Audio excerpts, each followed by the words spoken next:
Welcome ID के coaching campus के YouTube channel पर। मैं हैशटैग टाइमलाइन नौकरी लेकर के हाजिर हुआ हूं।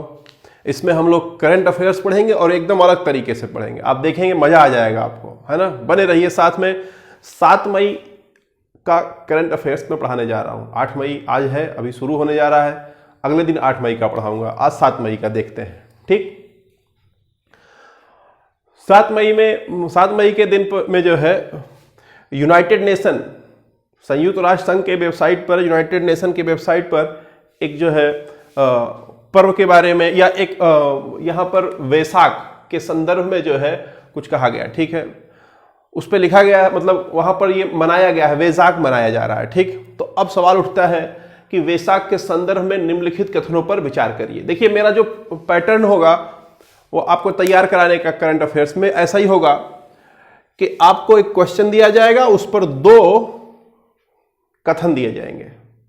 उन दोनों कथनों में केवल एक सही है या 2 सही है या दोनों सही है या दोनों में से कोई सही नहीं है, ठीक है।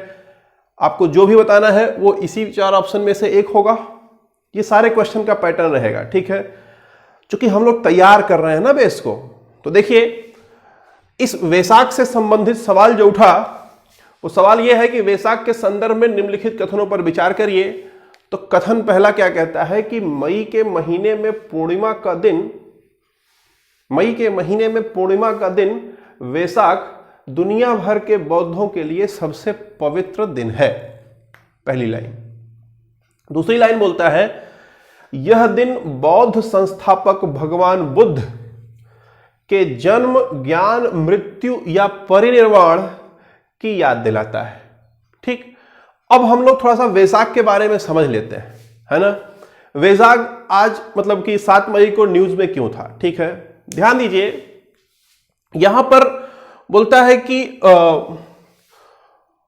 ध्यान देंगे मेरी बात। बोलता है कि तीनों डेट एक है। कौन कौन सा? बोलता है जिस दिन भगवान बुद्ध का जन्म हुआ था, जिस दिन भगवान बुद्ध को ज्ञान प्राप्ति हुई थी और जिस दिन भगवान बुद्ध की मृत्यु हुई थी।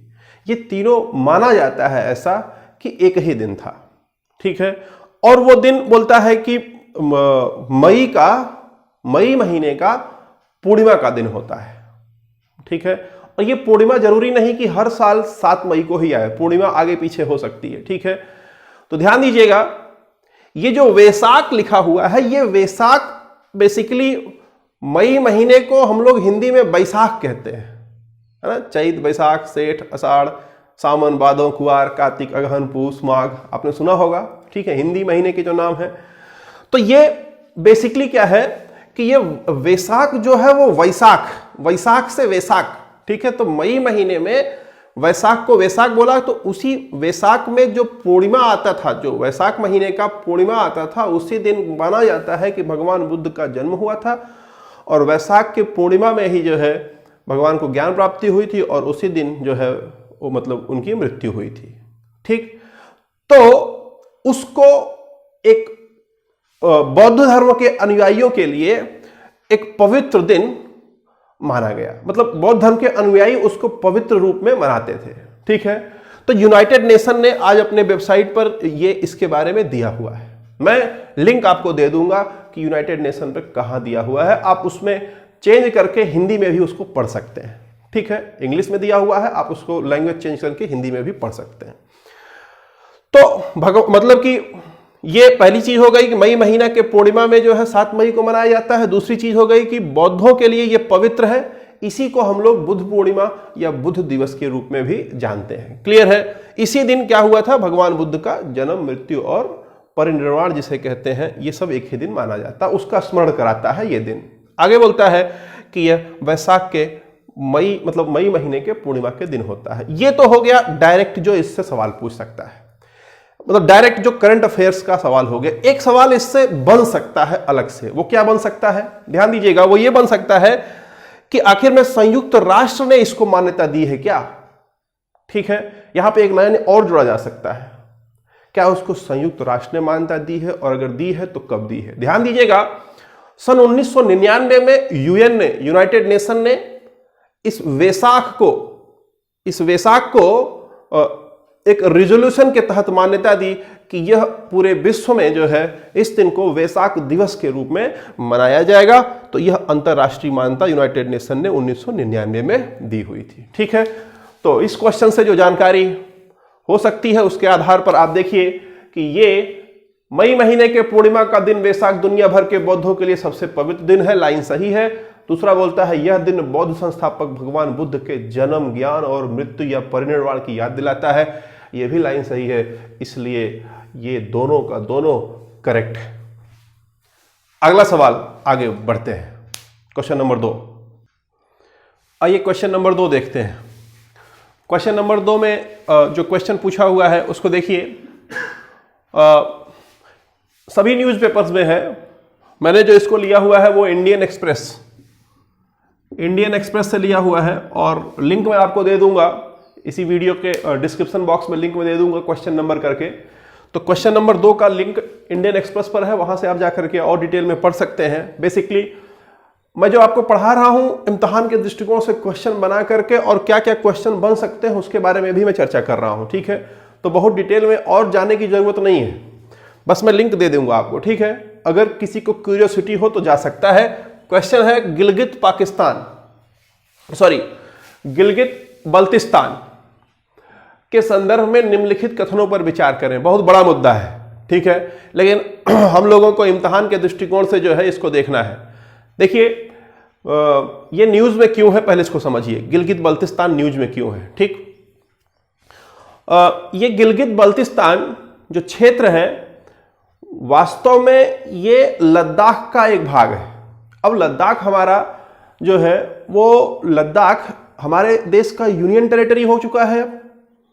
ठीक, लेकिन प्रॉब्लम यह है कि जो लद्दाख का क्षेत्र गिलगित बल्तिस्तान है ये पाकिस्तान के कंट्रोल में है, पाक ऑक्युपाइड कश्मीर के रूप में है। ठीक है, ये उस समय तथाकथित, ध्यान दीजिएगा मैं यहां पर इस चीज को मतलब केवल बोल रहा हूं, इस पर डिटेल में चर्चा कभी जब अंतरराष्ट्रीय संबंध पढ़ाएंगे हमको आपको तो बताएंगे। एजेके है ना, आजाद जम्मू कश्मीर को जो नेतृत्व कर रही थी इस क्षेत्र का जो नेतृत्व करने वाली आजाद जम्मू कश्मीर थी उसको बाध्य किया गया था कि यह क्षेत्र पाकिस्तान को दे दिया जाए। ठीक है, अब इसके पीछे रीजन क्या क्या थे, किसने बाध्य किया था वो कभी और। यहां पर बस इतना समझिए कि एजेके को बाध्य किया गया था तो वो क्षेत्र जो है पाक ऑक्युपाइड कश्मीर का हो गया। ठीक है, लेकिन बेसिकली जो एग्रीमेंट हमारा हुआ था उसमें जो लद्दाख का जो भी क्षेत्र है वो हमारा क्षेत्र था। ठीक, तो अब देखिए अभी तक तो जम्मू कश्मीर और वो पूरा का पूरा पार्ट जो है हम लोग धारा 370 हटाए हैं अभी, अब हमारा वहां पर डायरेक्ट प्रशासन हो रहा है। तो देखिए हुआ ये है, अभी न्यूज में क्या है, क्यों है ये कि गिलगित बल्तिस्तान में पाकिस्तान के सुप्रीम कोर्ट ने वहां पर चुनाव कराने के आदेश दिए हैं। ठीक है, गिलगित बल्तिस्तान में चुनाव कराने के आदेश पाकिस्तान के सुप्रीम कोर्ट ने दिए। जैसे ही आदेश आया तैसे ही हमारे विदेश मंत्रालय ने उस पर आपत्ति जता दी, बोला कि आप ऐसा कैसे हो सकता है। ठीक है, जबकि वो लद्दाख का जो हिस्सा है, लद्दाख हमारा था, लद्दाख का वो हिस्सा है तो जाहिर सी बात है वो हमारा है। समझ पा रहे हैं बात आप? तो अब इसको लेकर के न्यूज बनना शुरू हो रहा है, इससे सवाल आपसे पूछे जा सकते हैं। ठीक है, क्या सवाल कैसे बन रहे हैं? तो सवाल कैसे बन रहा है कि भाई ये पाकिस्तान के नियंत्रण में कब गया, एक सवाल ये उठ सकता है। दूसरा सवाल जो है कि क्या पाकिस्तान के संवैधानिक ढांचे में इस क्षेत्र के प्रति कुछ है या नहीं है। ठीक है, तो ये दो लाइन दी हुई है, गिलगित और बल्तिस्तान के संदर्भ में दो लाइन पूछता है, बोलता है कि यह अप्रैल 1949 से पाकिस्तान के नियंत्रण में है, पहली लाइन। दूसरी लाइन बोलता है इस क्षेत्र का पाकिस्तान के संवैधानिक ढांचे में कोई स्थान नहीं है। ठीक है, आइए देखते हैं, ध्यान दीजिएगा। बोलता है कि 1 अप्रैल 1949 में ही पाक के कंट्रोल में दे दिया गया था। ये एजेके को बाध्य किया गया था, तथाकथित एजेके, इस पे हम जो है चर्चा करेंगे कभी। फिर उसके बाद बोलता है कि पाक के संवैधानिक ढांचे में इसका किसी तरीके का कोई प्रावधान नहीं है। किसका? इस क्षेत्र का, गिलगित और बल्तिस्तान का पाकिस्तान के संविधान में कहीं पर कोई संवैधानिक ढांचे में कोई जिक्र नहीं है। ठीक है, आगे ध्यान दीजिएगा मेरी बात कि ये जो गिलगित और बल्तिस्तान है ये लद्दाख से सटा हुआ है। बात समझ में आ रहा है? अब आप ध्यान दीजिए, ये जो सीमा जो है यहां पर लद्दाख और इसकी सीमा जो है एकदम सटी हुई है। यूनाइटेड नेशन ने इस क्षेत्र को, ये गिलगित और बल्तिस्तान को जिस नाम से सूचित किया हुआ है वो है पाकिस्तान प्रशासित कश्मीर। किसने सूचित किया हुआ है? यूनाइटेड नेशन ने। आगे बढ़ते हैं कि ये जो क्षेत्र है पाकिस्तान के लिए वर्तमान में बहुत इंपॉर्टेंट हो चुका है। क्यों इंपॉर्टेंट हो चुका है? ध्यान दीजिएगा कि चाइना और पाकिस्तान, इन दोनों का इकोनॉमिक कॉरिडोर, चाइना पाक CPE इकोनॉमिक कॉरिडोर, CPEC इसी रास्ते से होके जाता है। अब अगर ये भारत के कब्जे में हो जाए, भारत उस पर दखलंदाजी दे दे, तो फिर पाकिस्तान की हालत खराब हो जाएगी। समझ में आ रहा है? तो ये बेहद इंपॉर्टेंट जो है हो चुका है। किसके लिए? पाकिस्तान की रणनीति के हिसाब से बेहद इंपॉर्टेंट चीज है, क्योंकि CPEC इसी रास्ते से होकर के जा रहा है और वह चुनाव कराना चाह रहा है। वहां पर सुप्रीम कोर्ट ने उसके आदेश दिया कि चुनाव कराओ और भारत ने उस पर विरोध दर्ज कर दिया। इस पे सवाल कैसे बन सकते हैं? ये दो सवाल बन सकते हैं। ठीक है, तो देखते हैं पहला लाइन क्या है। बोलता है यह अप्रैल 1949 से पाकिस्तान के नियंत्रण में है। बिल्कुल सही है। ठीक है, दूसरा लाइन, इस क्षेत्र का पाकिस्तान के संवैधानिक ढांचे में कोई प्रावधान नहीं है। यह भी लाइन सही है। ये दो ही लाइन ऐसी थी जो आपको याद करना है। और तीसरी चीज, जो एक और चीज यहां पर इंपॉर्टेंट है वो ये कि CPEC इसी रास्ते से गुजर रहा है। यानी कि C मतलब चाइना, P मतलब पाकिस्तान, E मतलब इकोनॉमिक, C मतलब कॉरिडोर।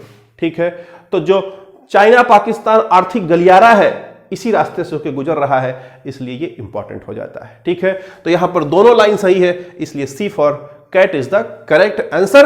अगले क्वेश्चन नंबर 3 की तरफ बढ़ते हैं। आइए, वेलकम। अब अगले क्वेश्चन पर चलते हैं, क्वेश्चन नंबर 3 पर चलते हैं। क्वेश्चन नंबर 3 में जो है पूछा गया है कि निकोटीन असीटकोलिन रिसेप्टर, देखिए निकोटीन असीटकोलिन रिसेप्टर के संदर्भ में निम्नलिखित कथनों पर विचार करें। अब ये निकोटीन असीटकोलिन रिसेप्टर क्या है, ये न्यूज में क्यों है, उसके बारे में समझते हैं। ध्यान दीजिएगा, ये जो महामारी फैली हुई है कोरोना वायरस, उससे लड़ने के लिए ये जो फ्रांस के वैज्ञानिक हैं उन लोगों ने बताया कि निकोटीन जो है, निकोटीन समझते हैं आप, जो कॉफी पीते हैं या चाय पीते हैं या खैनी खाते हैं उसमें निकोटीन होता है, सिगरेट पीते हैं उसमें निकोटीन होता है। ठीक, तो ये जो निकोटीन है, उन्होंने बताया कि ये निकोटीन लड़ाई से जो है, किसकी लड़ाई से? कोविड-19 जो वायरस है उसकी लड़ाई में आपको जो है प्रेरित कर सकता है। ठीक, मतलब कि लड़ाई करने के लिए आपके शरीर को सुरक्षित कर सकता है। कैसे कर सकता है? निकोटीन की जो परिकल्पना है वो क्या है? बोलता है, ध्यान दीजिए, बोलता है कि निकोटीन की परिकल्पना के तहत बोलता है कि इसके अंदर एक रिसेप्टर पाया जाता है। ठीक, ध्यान देंगे, बोलता है कि वो जो रिसेप्टर होता है, अगर उसके ऊपर निकोटीन आ जाए, मानव शरीर के अंदर हर कोशिका में एक रिसेप्टर होता है। ठीक है, जो रिसेप्टर मतलब बताएंगे अभी रिसेप्टर क्या होता है। जो रिसेप्टर होगा, ध्यान दीजिए, रिसेप्टर रिसीव करेगा तभी कोई चीज कोशिका के अंदर जाएगी। तो कोविड जो 19 का जो वायरस है, जो स्पाइक प्रोटीन है, उसको हमारा जो सिस्टम है शरीर का, कोशिका है, जैसे ही वो कोशिका पर पहुंचता है तैसे कोशिका उसको रिसीव कर लेती है। ACE2 रिसेप्टर है जो रिसीव कर लेती है। क्लियर है? इन लोगों ने क्या कहा कि अगर निकोटीन पाया जाए, कहां पर? बोलता है ये जो रिसेप्टर है इसके ऊपर अगर यहां निकोटीन पाया जा रहा है, तो जैसे कोरोना वायरस वहां पर पहुंचेगा तो ये जो बीच में निकोटीन है, वो निकोटीन इसके साथ प्रतिक्रिया करने लगेगा और इसको अंदर नहीं जाने देगा। ऐसा फ्रांस के वैज्ञानिकों ने माना है। क्लियर है? तो उसमें कहानी क्या है? बोलता है कि ये जो निकोटीन है, बोला कि यहां पर इसको जो है, जो केंद्र का रिसेप्टर होगा, बोलता है केंद्र में जो रिसेप्टर होगा वो निकोटीन के साथ मिलकर के असीटकोलिन रसायन के साथ, ध्यान दीजिएगा, असीटकोलिन रसायन के साथ क्रिया करेगा।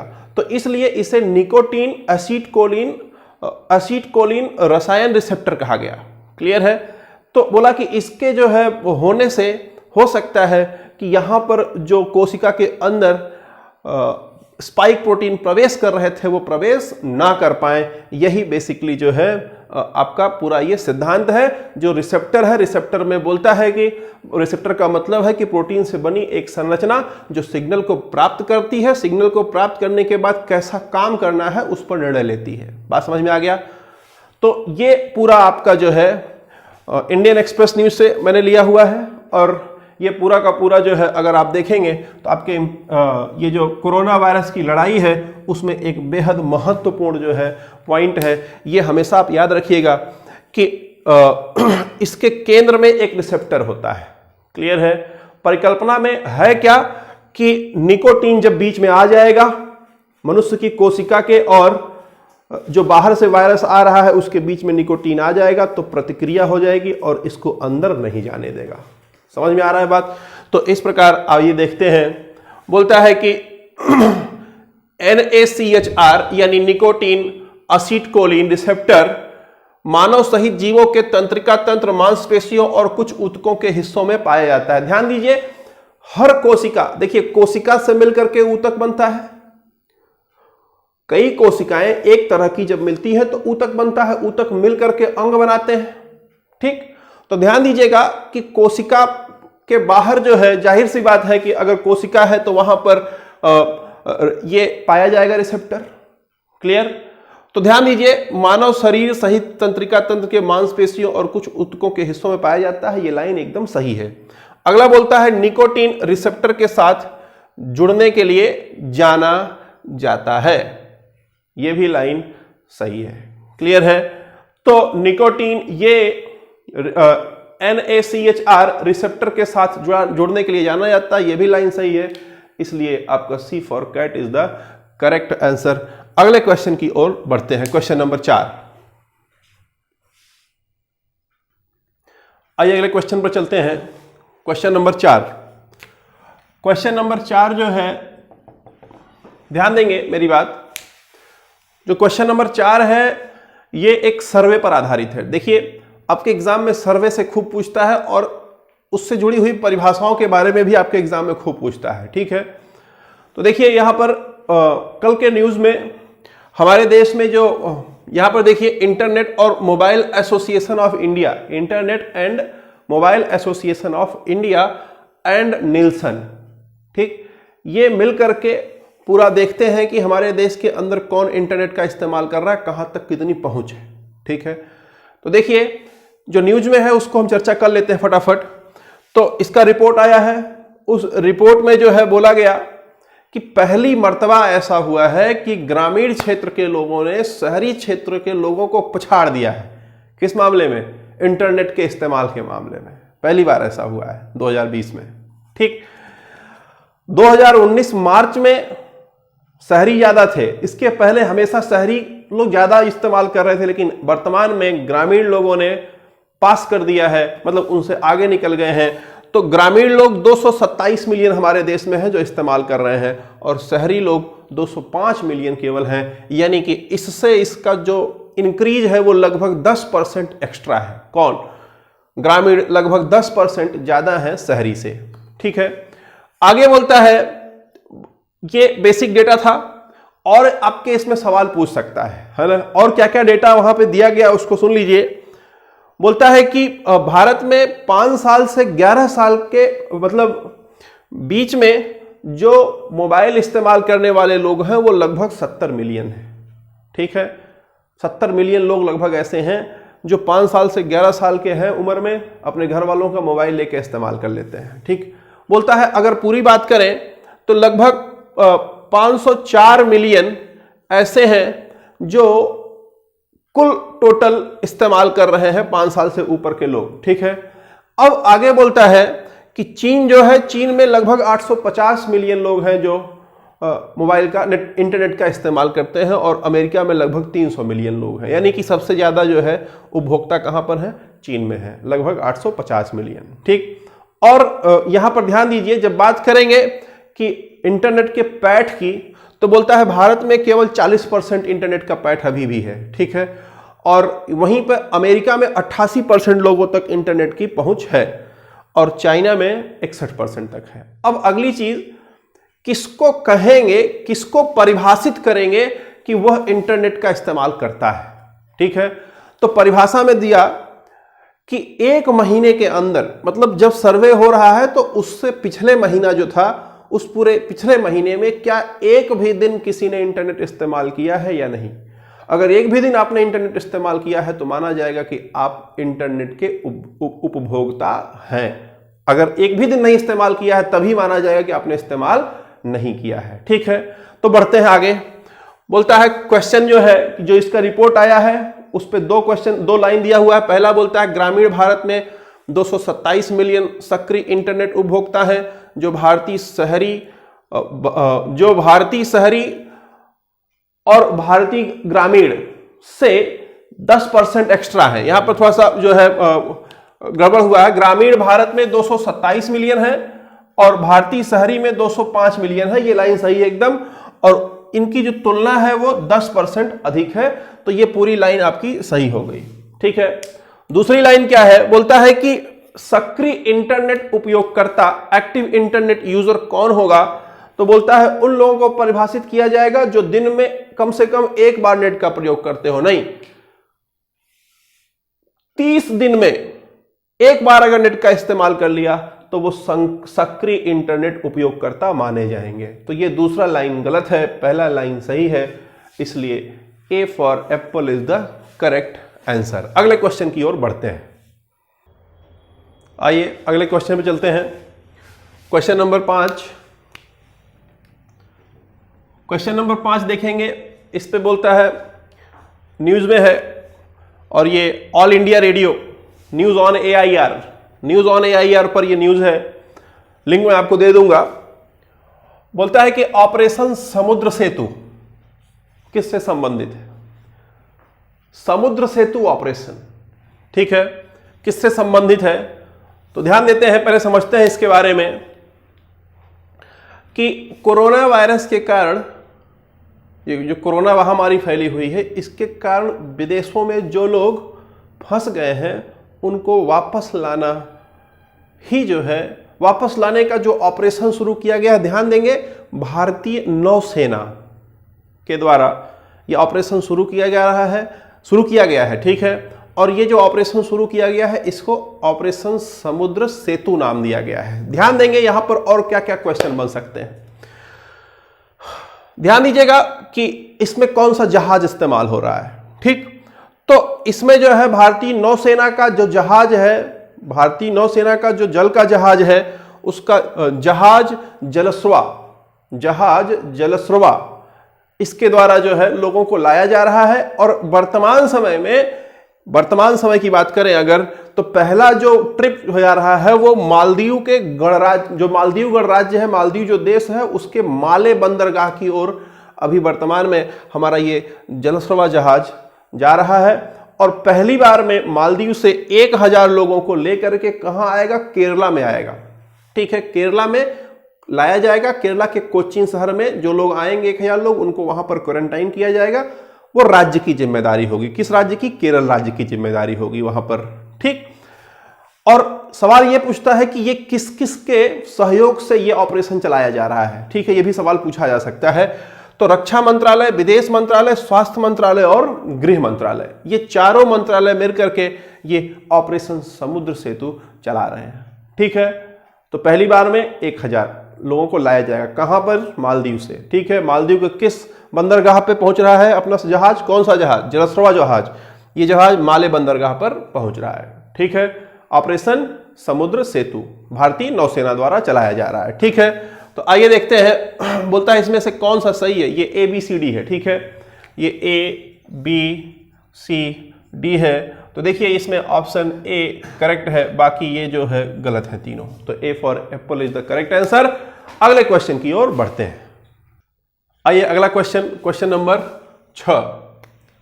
क्वेश्चन नंबर 6, एक गरुड़ पोर्टल लॉन्च किया गया है। ध्यान देंगे, ये जो गरुड़ पोर्टल लॉन्च किया गया है, इससे आपसे सवाल पूछ सकता है, कल के न्यूज में था ये। ध्यान देंगे, ये जो गरुड़ पोर्टल है ये है क्या वास्तव में? ध्यान दीजिएगा, ये गरुड़ का नाम ही है government authorisation for relief using drone. Government authorization, G से गवर्नमेंट, ए से ऑथराइजेशन, आर से रिलीफ, यू से यूजिंग, डी से ड्रोन। यानी कि सरकार द्वारा, ध्यान देंगे, कोविड-19 जो महामारी चल रही है कोरोना वायरस की, बोलता है कि जो सरकारी एजेंसियां हैं उनको अनुमति देगा, सशर्त अनुमति देगा क्या इस्तेमाल करने का? ड्रोन इस्तेमाल करने का। ड्रोन समझते हैं आप? ड्रोन अगर आप नहीं समझ पा रहे हैं तो ऐसे समझिए, शादी विवाह में आजकल के देखिए क्या होता है कि एक जो है लेकर के उड़ता रहता है, जो है मतलब जो कैमरा रिकॉर्ड करता है, ऊपर देखेंगे हवाई जहाज जैसा ऐसे उड़ता रहता है, उसी को ड्रोन बोलते हैं, है ना। या अगर नहीं समझ पा रहे हैं आप तो जो है 3 इडियट मूवी में जो है जो लड़का आत्महत्या कर लेता है वो ड्रोन बना रहा होता है, आप देखिएगा। तो ड्रोन जो है उसी के माध्यम से सारी चीजों का देख रेख निगरानी करने के लिए जो है उसका इस्तेमाल जो होता है उसके लिए परमिशन लेना पड़ता है, ठीक है। चूंकि वो उड्डयन विभाग में आ जाता है इसलिए उसका परमिशन लेना पड़ता है, ठीक। तो government authorisation for using drone, यानी कि government authorisation for relief using drone, यानी कि जो कोविड-19 में कोई सरकारी एजेंसी कोई रिलीफ देना चाहती है किसी जगह पर किसी तरीके से, उसके लिए ड्रोन की आवश्यकता हो। चूंकि इंसान जाएगा तो महामारी फैलेगी, तो ड्रोन जाएगा तो महामारी नहीं फैलेगी, ठीक है। तो उसी ड्रोन का इस्तेमाल करने के लिए सशर्त छूट दी जा रही है। उसी को गरुड़ नाम से गरुड़ पोर्टल बनाया गया है, ठीक है। एक पोर्टल बनाया गया जिसपे एजेंसियां जो है सरकारी वो अनुमति प्राप्त कर सकती हैं अपने यह जगह पर ड्रोन का इस्तेमाल करने के लिए। और ये परमिशन देगा कौन? ध्यान देंगे, ये नागरिक उड्डयन मंत्रालय और नागरिक उड्डयन महानिदेशालय, ये दोनों मिलकर के जो है इसका परमिशन देते हैं। क्लियर है? तो ध्यान देंगे, यहां पर बोलता है कि गरुड़ पोर्टल के संबंध में निम्नलिखित कथनों पर विचार करें। इसका लाइन है, इसका उद्देश्य कोविड-19 संबंधी ड्रोन संचालन के लिए सरकारी एजेंसियों को फास्ट ट्रैक सशर्त छूट प्रदान करना। बिल्कुल सही, इसी उद्देश्य के साथ गरुड़ पोर्टल लॉन्च किया गया है कि सरकारी कोई एजेंसी अगर कहीं पर कोई सुविधा पहुंचाना चाहती है ड्रोन के माध्यम से, तो ड्रोन को इस्तेमाल करने के शर्तों के आधार पर जो है आपको छूट दे दी जाएगी कि आप इस्तेमाल कर सकते हो। दूसरा बोलता है ये नीति आयोग की पहल है। नहीं, नीति आयोग की पहल नहीं है, ये नागरिक उड्डयन मंत्रालय और नागरिक उड्डयन महानिदेशालय के द्वारा जारी किया जा रहा है, ठीक है। तो ये हो गया आपका क्वेश्चन नंबर 6। अगले क्वेश्चन पर चलते हैं, क्वेश्चन नंबर 7 पर। अगले क्वेश्चन की ओर बढ़ते हैं। अगले क्वेश्चन में जो है सवाल दिया हुआ है कि हाल ही की खबरों में दिखा टोमन, हाल ही की खबरों में दिखा टोमन कहां की प्रस्तावित राष्ट्रीय मुद्रा है, ठीक है। अभी कल न्यूज में था, तो ये देखिए आपके एग्जाम में पूछता है कि कहां की मुद्रा, मतलब कि चाइना की मुद्रा कहां है, कहां की मुद्रा कहां है, और ये चूंकि अभी प्रस्तावित हुआ है तो इसके बारे में जान लेना आवश्यक है। ध्यान देंगे, अमेरिका ने ईरान पर बहुत सारे प्रतिबंध लगा दिए हैं जिसके कारण मुद्रास्फीति वहां पर बहुत बढ़ गई है। तो उसको हटाने के लिए जो है ईरान ने अपना जो उनके पास रियाल था उसको जो है प्रतिस्थापित किया। तो ईरानी संसद ने मुद्रा प्रतिस्थापन जो है एक प्रस्ताव पारित किया है जिसमें जो रियाल की मुद्रा की इकाई है उसको जो है टोमेन कर दिया है, ठीक है। अभी देखिए इन्होंने केवल प्रस्ताव दिया है। अब वहां का खेल क्या है कि संसद पास कर देगी, तो संसद के पास करने से नहीं कुछ होने वाला है। संसद पास कर दिया, ये पहला स्टेज है। अब वहां पर एक अभिभावक परिषद है। क्या है? अभिभावक परिषद है। ये जो मौलवी हैं वहां के जो मतलब रूढ़िवादी मौलवी टाइप के लोग हैं, ठीक है, मतलब रूढ़िवादी विचारधारा के टाइप के लोग हैं, मतलब मौलवियों का समूह है, वो लोग संसद की निगरानी करते हैं। अब वो पहले अप्रूव करेंगे कि ये जो टोमैन जारी किया है वो सही है कि नहीं, ठीक है, वो अप्रूव करेगा। फिर उसके बाद वहां की सेंट्रल बैंक के पास जाएगा, उसके पास 2 साल का समय होगा। 2 साल में अगर वो उसकी पुष्टि कर देता है तो ईरान की नई मुद्रा का जो ईरान की मुद्रा का जो इकाई हो जाएगा वो टोमैन हो जाएगा। समझ में आ रही बात? जो कि 10,000 रियल्स के लायक बनाया गया है इसको। ठीक है, तो यहां पर बोलता है कि किसने प्रस्तावित किया है, तो ईरान ने। ठीक है, ये करना क्यों पड़ा, अमेरिकी प्रतिबंधों के कारण, जो मुद्रास्फीति बढ़ गई थी उसको कम करने के लिए। ठीक है, उस पर ये सवाल पूछे जा सकते हैं। ठीक है, अगले सवाल की ओर बढ़ते हैं, क्वेश्चन नंबर 8। अगला क्वेश्चन और अंतिम क्वेश्चन देखते हैं यहां पर। पुलित्जर पुरस्कार से संबंधित ध्यान देंगे, न्यूज में है कि जम्मू कश्मीर के 3 फोटोग्राफर मुख्तार खान, यासीन डार और चन्नी आनंद, इन तीनों को किसको मुख्तार खान, यासीन डार और चन्नी आनंद को फीचर फोटोग्राफी श्रेणी में नामित किया गया है पुलित्जर पुरस्कार के लिए। ये अखबार, ये न्यूज में है। ठीक है, अब इससे सवाल बनेंगे वो क्या क्या है, ध्यान दीजिएगा। सबसे पहली चीज तो ये पुलित्जर पुरस्कार है क्या, तो ध्यान देंगे अमेरिका में, कहां पर, अमेरिका में समाचार पत्र, ऑनलाइन पत्रकारिता, साहित्य, संगीत संरचना और इससे जुड़ी हुई जो उपलब्धियां हैं उसमें अगर आप अच्छा कर रहे हैं, कोई उपलब्धि आपके पास है, तो आपको पुलित्जर पुरस्कार दिया जाएगा। ठीक है, ये जो पुलित्जर पुरस्कार है इसको 1917 में जो है जोसेफ पुलित्जर की वसीयत के प्रावधानों के आधार पर दिया जा रहा है।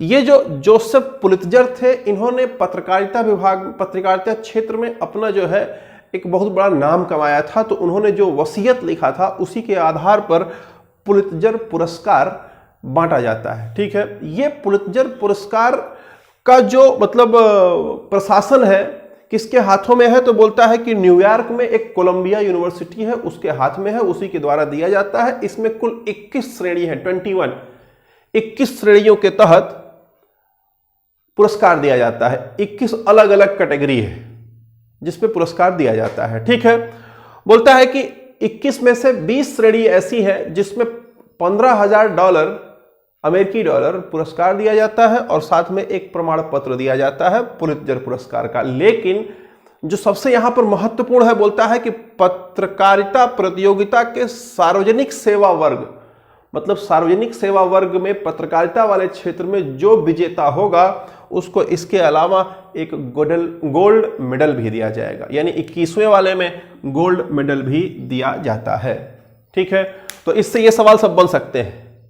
तो कुल मिलाकर के ये बात आपको समझ में आ गई है। हमारे देश का पहला विजेता जो है वो गोविंद बिहारी लाल थे। ठीक है, वो उन्होंने जो है ये यहां पर आप देख सकते हैं कि रिपोर्टिंग क्षेत्र में जो है पहला पुरस्कार इन्होंने प्राप्त किया हुआ था। तो अब देखते हैं इसमें कौन कौन सा सही है। पहला लाइन बोलता है कि पुलित्जर के संबंध में बोलता है कि यह पुरस्कार यूके में, देखिए ये गलत है, यूके नहीं, यूके की जगह क्या है, यूएसए है। ठीक, दूसरा वाला बोलता है 1937 में गोविंद बिहारी लाल को पुलित्जर पुरस्कार जीतने वाले पहले भारतीय बने। ठीक है, तो दूसरा सही है, पहला गलत है, इसलिए केवल 2 ऑप्शन सही होगा। उम्मीद करते हैं कि आपको चीजें समझ में आई हैं। ध्यान देंगे मेरी बात कि कल से 10 क्वेश्चन डेली रहेंगे। ठीक है, आज पहला दिन था, 8 क्वेश्चन है। इन सारे क्वेश्चंस का मैं आपको पीडीएफ फॉर्मेट, ध्यान देंगे पीडीएफ फॉर्मेट में आपको इस ग्रुप पर 9415583584 वाले नंबर पर जो लोग ग्रुप में शामिल हैं उन लोगों को मैं इस पर पीडीएफ सेंड कर दूंगा और साथ में ऑडियो क्लिप भी सेंड कर दूंगा ताकि आपको जो है परेशानी ना हो।